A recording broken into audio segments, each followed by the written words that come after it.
1944, America's entry into World War I, and the Treaty of Versailles.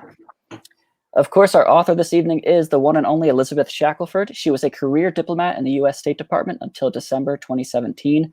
During her tenure with the Foreign Service, Shackelford served in the U.S. embassies in Warsaw, Poland, South Sudan, Somalia, and Washington, D.C. For her work in South Sudan during the outbreak of civil war, Shackelford received the Barbara Watson Award for Consular Excellence, the State Department's highest honor for consular work. As an independent consultant, Shackelford focuses on human rights advocacy, conflict mitigation, political affairs, and democratic processes. Born and raised in Mississippi, she now lives in Rochester, Vermont. Again, her new book that we're here for this evening is titled The Dissent Channel, American Diplomacy in a Dishonest Age, which is her first book. I'll offer you one quote about the book from Anne-Marie Slaughter, who writes, quote, "At a time when many Americans are wondering if a values-based foreign policy is either desirable or feasible, Elizabeth Shackelford offers a passionate and detailed account of the risks of not having one," end quote. Now, just a quick note before I hand it over to Michael and Elizabeth. We think the best part about these events is audience interaction. So even though we're not in person, we still want you involved. If you have a question for Elizabeth, just please use the Ask a Question button.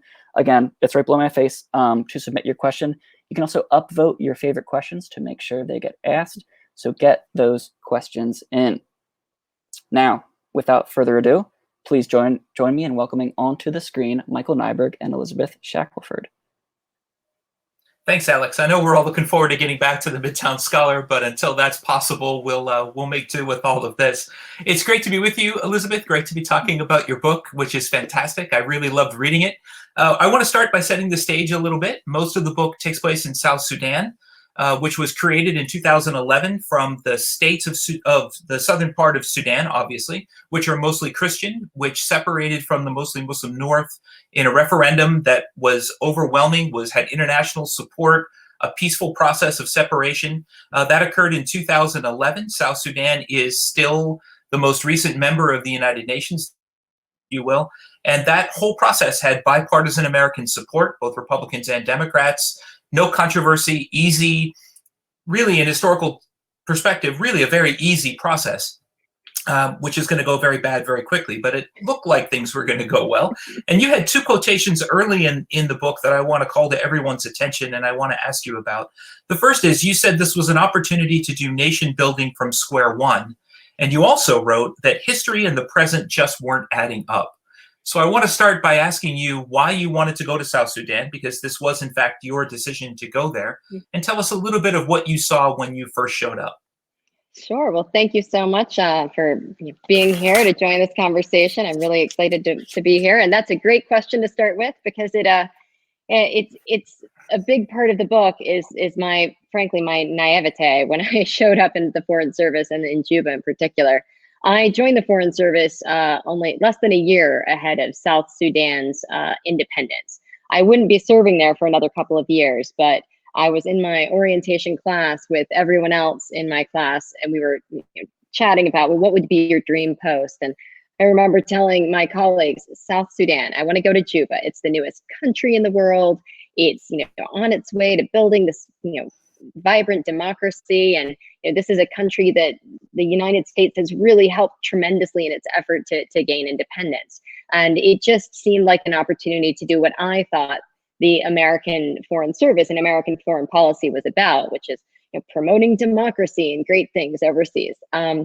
I was reading a lot on it before I showed up. 2 years into my time in the Foreign Service, I was still a junior officer. And it took, a matter of days on the ground before I realized that the kind of great tales of optimism that I'd been reading before I had shown up in country were really just, if they were ever true, they had unraveled very quickly. So, it was for me a lesson in the difference between reality and what we might want reality to be. And in South Sudan, I think long after the facts were no longer defending the idea that this was a great success story, we really, the American government and a lot of other governments really clung to the idea that this was a success story. I thought I was walking into a success story. So you talk quite a bit about something that we talk about at the Army War College a lot in our seminars, which is the contrast, although it doesn't always have to be a contrast, between promoting American values and promoting American interests. And in the book, you talk about that a lot. Can you talk about how that played out in South Sudan? Yeah, absolutely. I mean, I think that it often is couched like that, kind of values versus interest. But for me, it's a little bit more of kind of the understanding that the values that America kind of espouses, both domestically at home and overseas, are, they're really aspirational when you look at how we treat foreign policy, generally speaking. But my view, as I portray in the book, is that, if we're looking at long-term national interest, our values really do align. They don't tend to align in the short term so much, though. If you look at something like, promoting human rights in the long term, it often creates a friction with some of the governments that we're really close to. But if and stability of these, often authoritarian governments is something that we consider in the short term to be international interests. But if you roll that out over years and you look at a place that has authoritarian control, but you don't, that short-term stability is often just, something that's waiting to explode. I mean, I think if you look at the Arab Spring, for example, that's a really good portrayal of how things that we thought were very, very stable because you had strong governments that were not really promoting human rights, at the end of the day, wasn't really stable. So I think it's kind of that long-term versus short-term perspective. And you also talk a lot in the book about the inability of your folks in South Sudan to kind of get the people in Washington to understand that this really was going wrong, that we weren't able to get those two things together. And it made me think of Condoleezza Rice's line that in an ideal world, our values are our interests. But you quickly saw that those two things just wasn't going to hold. So what did you think America's interests in South Sudan were as you understood them when you got there? When I arrived, America's interest in South Sudan really seemed tied to just having a successful foreign policy story. One that we could look on and say, this is a place where we invested, time and money and energy in order to help promote the split from, frankly, Sudan was one of our big enemies at the time. It had been for a long time. So the interest there really seemed to be in promoting something that we thought would be more stable, more equal, and more, kind of more promoting of democracy than Sudan was. But when I got there, I kind of realized that a lot of our interest in South Sudan was based on an idea that we'd had, really years before, when this big bipartisan effort to support independence of the South had really begun. And in South Sudan, different from a lot of other places with our interests, we didn't have a really strong national interest. We weren't fighting terrorism in South Sudan. We weren't fighting, we weren't training the army to help us fight terrorism. We didn't have a strong trade relationship. So it really did, in my view, when I arrived, it seemed as though maybe this was an altruistic mission of ours. But when I got there, it seemed like it was really kind of built on this idea we had that maybe we could have some quick success story there. And that just proved not to be true. And that's also based, you talk in the book about trying to redeem some of the failures of American policy in Africa, Somalia, some other cases where this just hadn't gone right, that this was a chance to redeem some of that. Did you feel some of that pressure, that this was, I don't know whether you want to call it a win you had to get, or something, you thought you could get pretty easily? By the time I got there, it no longer seemed like a win you had to get. It seemed like a win we had to continue to pretend was there. Changing the narrative and acknowledging that it wasn't what we thought it was, and that the players that we were supporting there were not who we thought they were. It just wasn't a comfortable idea to push back to Washington. I mean, to be fair, there were definitely people in Washington who understood what was going on and were kind of terrified of the oncoming consequences. For those who check out the book, the 6 months leading to the beginning outbreak of the war, nobody should have been surprised that war broke out when it did. But at the same time, when we tried to push back to Washington, all of the evidence of things starting to unravel, of increasing authoritarianism by the government that we were supporting, people they didn't want to believe it was as bad as it was. And I think we missed some low-hanging fruit to, if not stop the violence from coming, at least kind of demonstrate our concern with it and possibly mitigate the violence that was going to happen. Yeah, I shared with you in an email a colleague of mine who said it was impossible for people in Washington to admit that their baby was ugly, that it was impossible to admit that this wasn't going to go the way you wanted. Maybe we should back up a little bit. The civil war that began in South Sudan, the same players are still in charge in South Sudan. The same president and vice president are still there. Maybe if you wouldn't mind, tell us a little bit about the war that you saw coming, or it seemed to me in the book it almost caught a lot of people by surprise. You certainly had a sense that this wasn't a stable place, but I get the sense from your book that you didn't expect this level of violence to break out. So could you maybe talk a little bit about what caused that to break out and how you experienced it? There was definitely, once violence broke out, a lot of us on the ground would talk about how we all thought that it could happen. We just didn't realize when it was going to happen. And I think people were just optimistically trying to hope their way past it. The war started with, basically it broke out on a weekend of a large political meeting of the ruling party in South Sudan, the ruling party being the one that controlled essentially everything. So it was basically a bickering parade between different players in the government.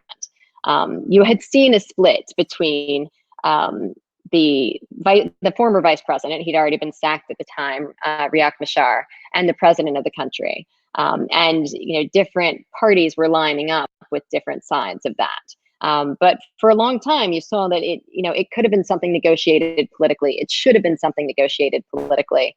But in my opinion, the political negotiation didn't seem particularly appealing to the president, and I think that is what led to the really increased tensions and what set it off. But it's a long history in South Sudan that made it so possible to burn so hot so quickly. And that history is based on decades of violence and absolutely no accountability for any of it. As you mentioned, the same people who are in charge today are the ones who were in charge when the war began. And they've been the ones who have been calling the shots in Southern Sudan before it became South Sudan for a very long time. So we're dealing with the same problems over and over again because nobody's actually addressing the underlying problems that are causing repeat violence and instability. And that accountability you talk about a lot in the book too, that the United States had the capability to do that with the amount of aid money that we were bringing into South Sudan, the amount of development that the United States government was bringing in, that in your view, there should have been more conditions attached to that. Do you think, looking back, that if that had been decided earlier on, that there's a better chance for a peaceful resolution? I'm cautious to say that we could have avoided war there entirely. I do think there's a chance we could have, but I certainly don't think it's obvious, because one of the interesting things about the South Sudanese is their tendency to, of some of the political players, to cut off their nose to spite their face. A great example of that was kind of shortly after independence, when President Kiir cut off the oil supply heading out through Khartoum. And for those who don't know a lot about South Sudan, that's essentially the entire budget of the country. So it was basically a decision that they weren't happy with with what was going on between them and Khartoum, and just said, fine, we'll just take our toys and go home. And that caused immense economic damage and strife in the country. And so you look at examples like that, and it's like, maybe had we pushed really hard, it wouldn't have made a difference because of stubbornness and determination by the characters at play who were leading things in South Sudan. But for me, it's not so important just that we would be able to avoid the violence. I'm sure we could have mitigated the violence, but for me, it's important that we weren't complicit in the violence by continuing to legitimize a government that was engaged in so many bad acts against its people. So small things that we could have done. We could have said, no, we're not going to sponsor an investment conference in Juba until you check a few of these boxes that make us feel like American businesses here aren't going to succumb to great corruption. Little things like that might not have changed the entire platform, but at least we would not have been glossing over what was going on. And some of this is ethnic violence. That I guess the theory of nation building is if you can get people to feel a sense of belonging to a South Sudan, then they feel less of an urge to belong to an ethnic group and to commit violence on behalf of that ethnic group. Do you think that might have happened over time, or do you think that this idea of kind of creating a nation state on the Western model in that situation was just flawed from the beginning? It could certainly happen, but the only reason that people give their allegiances to a higher body, like a government, is because they get something out of it. It's a social contract with the government. And in a lot of these countries, the problem isn't so much, ethnic issues. The problem is that these different groups only get protection from their ethnicity and their geographic location, and whoever, is controlling and providing security for them. If your government isn't providing any security for you, any education for you, any healthcare for you, and you don't have a natural affiliation. Now, that might be different in countries that have been around for a long time, where you already have that identity with the nation state. But South Sudan was a new nation. So you have to find something to bring people into that patriotism to the country. And that was what never happened. The South Sudanese government never gave the people of South Sudan a reason to trust in or believe in their government. You talk about diplomacy. One of the other things I liked about this, your description of diplomacy is the long game. And I was just yesterday on a webinar with an American diplomat who said that this is the big problem for the United States attempting to do nation building, that it's a long game, and the American political system and the American people just don't have the patience for it. And his conclusion was flat out, in the 21st century, we can't do this. We the United States, just can't do this. Did you come away with that view, or are you a little more optimistic than he was? I'm not much more optimistic. We have certainly not proven that we are capable of doing it. We have demonstrated repeatedly that we are very capable of screwing it up.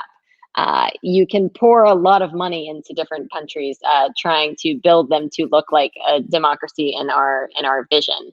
But exactly as you mentioned, if you've got a four-year political system, it doesn't really lend itself to long-term commitment.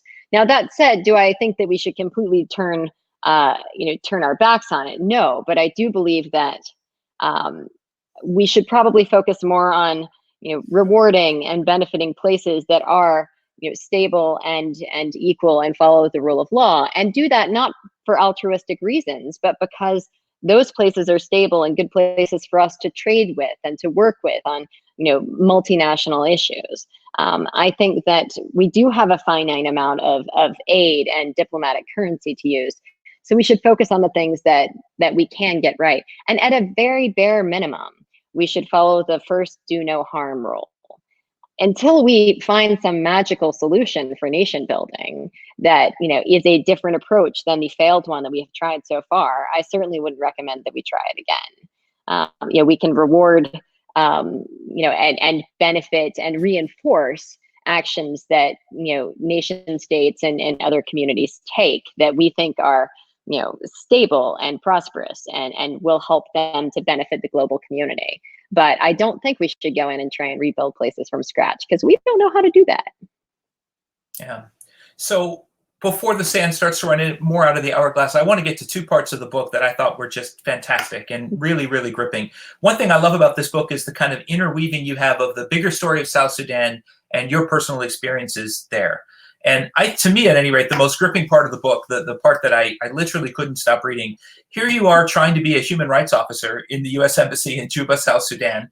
You end up effectively as the de facto consular official, handling visas and passports and all the kind of mundane day-to-day stuff that the diplomats do. And this is what you're doing when the war begins. So the part of the book that all of you should read is you should read all the book, but the part of the book that I'm talking about, you're literally at the airport trying to figure out who is a U.S. citizen so you can get them out of the country, who you can help that is not a U.S. citizen. Can you talk just a little bit about what that was like, and kind of how nothing in your training, nothing in your background really prepared you for that extraordinary moment where you're literally making life and death decisions in I looked it up, in what is rated as the worst airport in the world, almost in every survey. So can you talk about that a little bit? Well, there were some benefits to being the worst airport in the world, which was that there were really no rules or regulations that limited what we could do. I mean, it was a war and it was a crisis, so we kind of ran around the airport as we will. And you can get away with a lot more flexibility, if you will, under those circumstances. But yes, it was a really shocking moment for me. We'd been talking for 3 days before we started the evacuations about, while we were on lockdown during the violence in Juba. We've been talking about, well, how is this going to work? What are we going to do? And then, and I was a junior officer. I was not a consular officer by background. It was just kind of bestowed upon me. And there I was, the only consular officer at the embassy. So I end up getting tasked with figuring out how we run these evacuations. Now I was certainly not alone. There was a huge team of people in Washington who were, and them between the embassy and Djibouti and other places getting us the aircraft. There were my colleagues at the embassy who were working directly in terms of, getting landing permissions and things. But my job was to kind of harangue and herd the cats and dogs that, showed up desperate to get out of the country, and to figure out, we have this many numbers of seats, we have this many people looking at us, some have passports, some don't have them. How do we get them out? And, I showed up at the airport, and this is one of the scenes. And, I remember saying, so what's the plan? And one of my military colleagues who'd come out to help out was like, you tell us. And it was this stark moment where I just kind of looked around. I was like, okay, we're going to figure this out. Let's find a way to start making tickets and checking documents. And I have never had a more rewarding professional experience or worked with more kind of flexible, awesome people. And I will say, we had no training specific to this, but the US government has a fair amount of experience with evacuations. With military evacuations, as about half of ours were, we don't have much. And I remember in training someone saying, you'll never have to deal with a military evacuation. Those are like 3%. We haven't done that since like Lebanon. And that's what we ended up doing. But for those who are interested in the Foreign Service, you are trained, you're hired basically to be generalists, just jacks of all trade who can have good judgment and can just navigate your way around whatever situation you find yourself in. And I was grateful to be surrounded by a few other people who had those just, I don't know if you call them skill sets or just ability to make stuff up as you go along. But it was fast paced. It was terrifying to be the one making decisions over who got on. But it was really rewarding. And I'm sure I'll never have another experience in my life like that. And my last point on that question is just, my heart goes out to my colleagues who have spent the last, 6 weeks, 8 weeks around the world in embassies and consulates, anywhere you can think of, trying to help get Americans home. Americans have no idea what your diplomats go through to try and get you to safety in times of crisis. So thanks to all of them for that work right now. Yeah, absolutely. And C-130 pilots, I've known quite a few of them. If there's something that will go in the air and land, they'll get in it and fly it. Yeah, they're a special breed. You also did this with a broken foot, which you'll have to read the book to find out why you're doing that. And at some point, I can't remember whether it was right before or right after this, you were actually confined to the compound waiting for U.S. military personnel to come and make sure you were safe, right? Marines were actually arriving over the embassy wall. Well, they came into town. I mean, it was kind of quieter by the time they got there, but we had Marines. Our first set of Marines, any embassy in the world has a team of Marines who are your security guards. So we had a small number of them at first, which we'd only gotten, received as this new embassy a few months before. So we were very grateful for that. Also for the Marine Ball that we got to have 1 month before the war broke out, because Marine balls, if you have a chance, they're really a blast. It was definitely a frightening situation for security. We had a lot of U.S. military personnel brought in, actually more than we had diplomats on the ground in order to secure the compound. So again, I spent my Christmas holiday with a lot of my military colleagues who spent their Christmas holiday taking care of me. It's really remarkable, the stuff that they go through, but we felt pretty safe with them around. Yeah, I've been to a couple embassies in countries that had security issues, and it is always nice to see a couple of Marines. It's just confidence building. There's a lot of stuff I'd love to talk to you about, but I don't want to get us too much further down with time without referring to the title of the book and the big moment that comes as a result of that. So could you maybe just tell the audience what the Dissent Channel is, and then we can go from there to your interaction with it and the letter that you wrote? Sure. So the Dissent Channel, it's kind of a kind of a storied tool in the State Department and in the U.S. government writ large, because most federal agencies don't have something like this. It is an official channel of communication where anyone in the State Department can basically file an official objection to what our foreign policy is on a specific topic. You have to go through all of the other kind of chain of command things that you can do before you get to this point. It's a tool of last resort. But once you submit this through this special channel, the kind of higher levels of the State Department are required to officially respond and give you an answer, what their explanation is, or what their response is to your questions and concerns. So after I had been back from, actually the history of this, it was created during the Vietnam War, which was the first time that we had a lot of dissent in the State Department that was really becoming quite vocal. The State Department doesn't typically, it isn't exactly a hotbed of opposition. It's pretty staid people and bureaucrats in it. So I had heard about it a lot. You don't see much of it because it's a channel that isn't public, even within the department. So you can't kind of search through the system and find examples of dissent channels. But I knew what it was, and I had talked with a number of my colleagues and former colleagues who also had concerns about our ongoing policy in South Sudan. I know almost a year after I had left, which was at that point, a year and a half into the war, our policies were still the same there, and nothing was changing, and the war was getting worse. So I, kind of recruited a few people who had similar views, and we submitted an official Dissent Channel cable. It's somewhat cathartic because you're able to vocalize your frustration, and it gives you a policy process to go through. But my real views of it at the end of the day were that it's really just a tool kind of to allow diplomats to let off steam, because I don't know that there, as my predecessor who co-authored it with me said, I'm sure there's never been a time where, some middling submits a Dissent Channel cable and they're like, oh yes, you're right, that's totally right, we've been wrong all along, we're just going to switch course right now. That doesn't happen.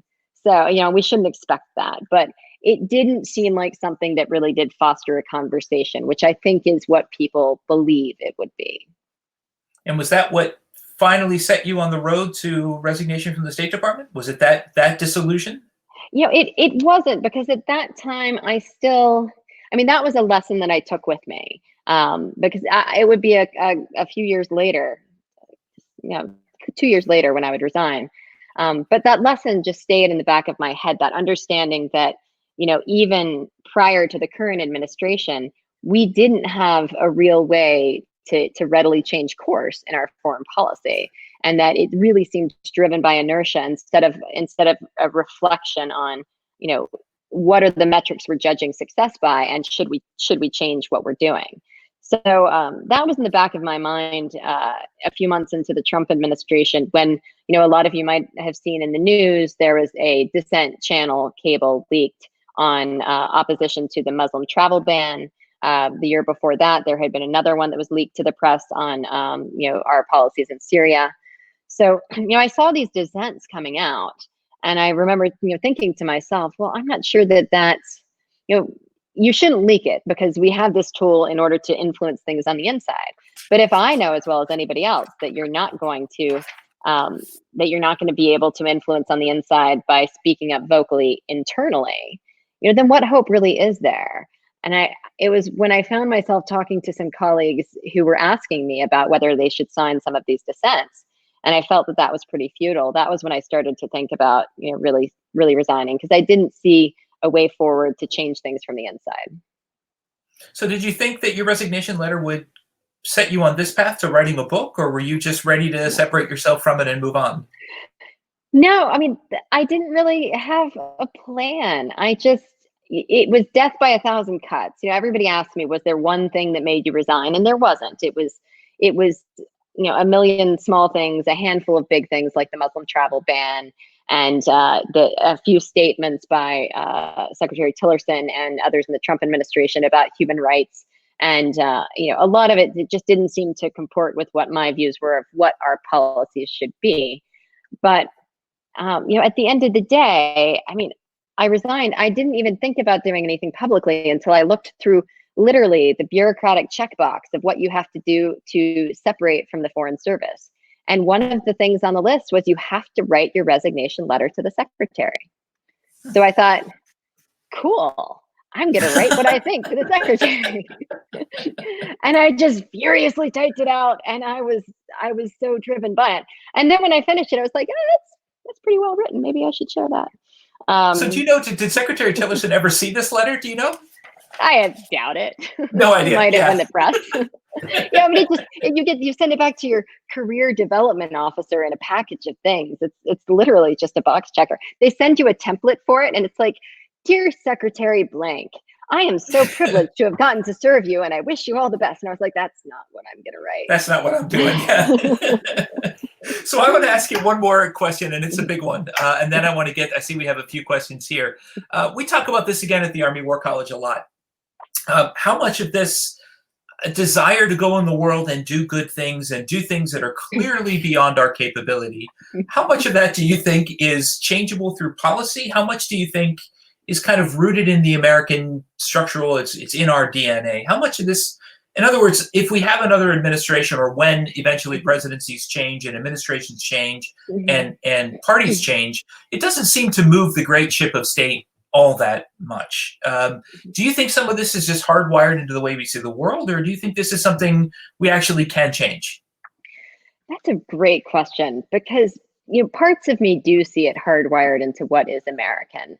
That American optimism that we can do it regardless of how ridiculous it sounds. My challenge with our foreign policy is that we never, we go out into the world and we mess up a bunch of stuff and we influence it dramatically. And then we're like a dog after a squirrel. We just head off to the next thing. And we never really sit back and again, use metrics to analyze the success or failures. I think if you go back in December with the Afghan papers that were released, I mean, this is a wonderful example of us completely failing to learn these lessons. But at the same time, I mean, we have this belief in American greatness, but it hasn't always had us going out into the world. I think that you could maintain that kind of arrogance of how wonderful we are, and yet roll back further on our interventions and find yourself in a good place. But it would require a dramatic change. I mean, it would require a new administration coming in and doing a proper spring cleaning of our interventions across the globe, which have only continued to expand. But I think that, I think it will require an attitudinal shift there. It doesn't have to say that, we don't think that we're a special nation, because we are. The way that America was founded and the values on which it was founded, as partial as they were at the time, do stand for something that's special in the world. But we could try to lead more by example than by meddling. And for starters, even when we meddle, actually, practice what we preach, which is not really our strong suit. So, my opposition to our approach to foreign policy in the past few decades, really, it's not about saying that America doesn't have the ability to have a massive positive influence in the world.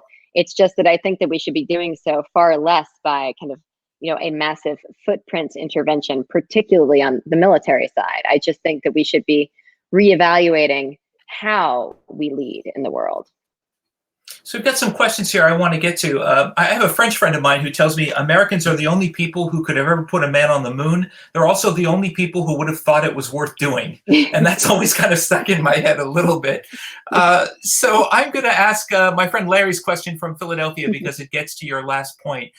He's really talking about here the difference between soft and hard power. And he really wants to ask the question about what soft power means, and examples of America's use of soft power. Or I'm reading Rosa Brooks's book right now, her book, How Everything Became War, where she kind of argues that we've just kind of given up on this notion of soft power and everything has gone to the more hard DOD.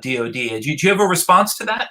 Absolutely. I mean, that our reliance and the growth of our use of hard power as a tool of first resort instead of last resort over the past 2 decades has been probably the biggest problem with our foreign policy. It's not only ineffective, it's wildly wasteful and expensive. I think back to my last tour was in the U.S. mission to Somalia. So I was in Mogadishu, and I think back to how many military colleagues I had there and how many resources they had and how much they were doing. And the fact that so many parts of Somalia, because they could travel and I couldn't, the first face and the first impression that you have in so many of these countries of America is of men in military fatigues.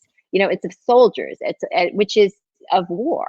Meanwhile, the State Department invested a little bit of money to send me to Somali language training for, I don't know, 5 or 6 months. So I will not say I was fluent, but if I spoke it right now, none of you would know that I'm really terrible at Somali. But it was really this wonderful tool. Was I able to have meetings on my own in Somali? No, it's a terribly difficult language, but I was able to give speeches and conduct interviews in the Somali language, which might sound completely absurd to people. Like, why would you do that for a short tour in a kind of middling country that doesn't mean a lot to us? But it had such a huge impression on the Somali people, and it gave them a perspective of America that cares about what's happening there, and that offers this different kind of vision of what the world can be. But that was really the tiny exception to the rule. Most Somalis see the Americans there as basically a military fighting force. A lot of them do see it for good because they see it as something that's trying to benefit them and their efforts to address terrorism. But think about the number of countries where we're doing that and where our first face to the world is a man in military fatigues. It does not put forward a peaceful vision. And whether you have someone in uniform who's carrying a gun, or a military vet who's doing vaccinations for cattle in northern Uganda, it still puts forward a different view than you'd have if you had development officials doing these types of things. So I think that is probably one of the biggest problems, and also a big waste of money. And gets right to Rosa Brooks's book, which you should read after you read Elizabeth. So please keep your questions coming. I'll see how many I can get Elizabeth to answer in the next 15 minutes or so, 10, 15 minutes. Keith has the most upvoted question, so I'm going to ask you that. You and you were a federal employee, so when we write things that deal with our day jobs, they are supposed to be approved by the department. So Keith wants to know, did the department redact anything or request any edits or changes? The process went a lot more smoothly than I expected. There were a handful of requests to change things that could possibly reveal information that they didn't want revealed. But it was very minor. And I signed the paperwork a long time ago, so I knew that was part of the deal. And I went patiently through the process with the State Department. And let's just say I had better luck with it than, say, John Bolton. But part of that has to do with the subject matter. It wasn't a difficult process for me. So for anybody out there who's with the federal government is thinking of writing something, do give it a try. And I encourage you to go through that process so you don't end up in a legal battle. Right. Always good to stay out of the lawyer's office. Always good. Diane has a question. Administrations come and go. How much does that change affect the duties of a foreign service officer? And what is morale like these days in the Foreign Service, especially after the House impeachment hearings? Well, and I can't speak firsthand since I haven't been in a while, but I have a lot of friends who are still in, and morale is, as one would suspect, morale is quite low. In most places in the world, under most administrations, our foreign policy doesn't change dramatically, which is why you have career officers, of either side of the political aisle, who have served under many different presidents and many different administrations. If you're working in a place that isn't particularly kind of politically hot, let's say any number of countries in the developing world, you often have a much more free reign with your ability to do things that you see as someone on the ground, and that the mission on the ground sees as the best way to promote that relationship and our interest in that country. Which is one of the reasons that I like to go to places that weren't necessarily always on the White House's kind of first page list. But yes, if you're in a place like Israel, it is going to be very difficult to avoid the politicization of our foreign policy. If you are even in a lot of the bigger European countries that have a lot of influence, you're going to see the political winds in Washington really directing what you're doing a lot more. For the most part, though, most foreign service officers under, again, most administrations don't see so much difference. I will say that has been very different under this administration. And it's not because of it is in part because of some very specific issues with certain countries, but it's also just because the overall tone is not one that really comports with the mission of the State Department. And I think that has been really hard for a lot of people in the government. But a lot of people who feel certain that they are still able to do the good and very important work of our diplomacy overseas, or they're at least able to do more good than bad, are staying in. And I'm really grateful for the people who continue to try and keep us on the right course, not just for what's happening now, but because we are going to, if we have a new administration, whether it's next year or in future years, we're going to need some experts to pick up where we left off. So that dovetails into a question posed by an anonymous participant here, and I already know the answer because I heard you answer this question before, but would you advise young people to go into the State Department now or not? And I loved your answer when I heard it the first time, so let's hear it again. Absolutely. I think that it's a really great career, and I think that frankly right now, anybody who maybe doesn't have that experience speaking Mandarin or something else that's going to boost you up on the list, because it is hard to get into the Foreign Service. If you were going to be borderline, now is the time to apply because applications are down. But my thoughts on that is that particularly the earlier you are in your career, the less likely you're going to be in a position that's really heavily influenced by the political situation. And it takes a while to learn the ropes of the career. You continue to learn throughout. So I would highly recommend people who are interested to look into it, with the caveat of, we don't know who's going to be in leadership, either at the State Department and the White House in the future. So for those who are in the government now, and for those who are considering going into it in the future, my caveat would just be always reflect on what the impact is of the actions that you take every day in your job. And if you get to a point where doing your job is having bad outcomes on, what you took an oath to protect and promote, then I think that's the time when people need to consider whether it's still a good place to be.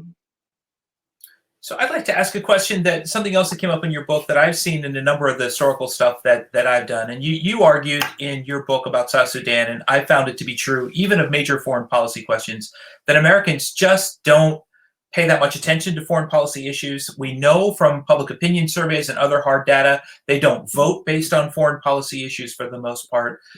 Is this something you worry about? And if so, how can we change it? I mean, I pay attention to these things fairly closely because of what I do for a living, but there's a lot going on in a lot of parts of the world. And I can imagine that for most Americans, South Sudan just wasn't at the top of the list. How would you advise Americans to get better informed, or what do you think we can do about that?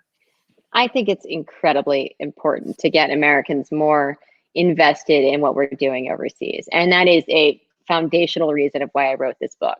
It is written for anybody outside, inside or outside the foreign policy universe can pick this book up, and it's very readable, and you can read it even if you don't have a background in this. And the reason that I wrote a book that way is because I want it to reach a wider audience. I want it to be something that more people can read to have a sense of what we're doing out there in the world. The reason that Americans need to be engaged and involved is because what we do overseas has an incredible impact on not just stability and prosperity around the world, but also back here at home. And if the American public doesn't care about it, and if they don't vote on it, and if they don't call their senators and representatives and send emails to them and write letters and say, why are you or are you not supporting this legislation? Or why are you, not one of the senators demanding that we get out of Yemen, or whatever the case may be? If the American public cares, Congress will do more with its oversight.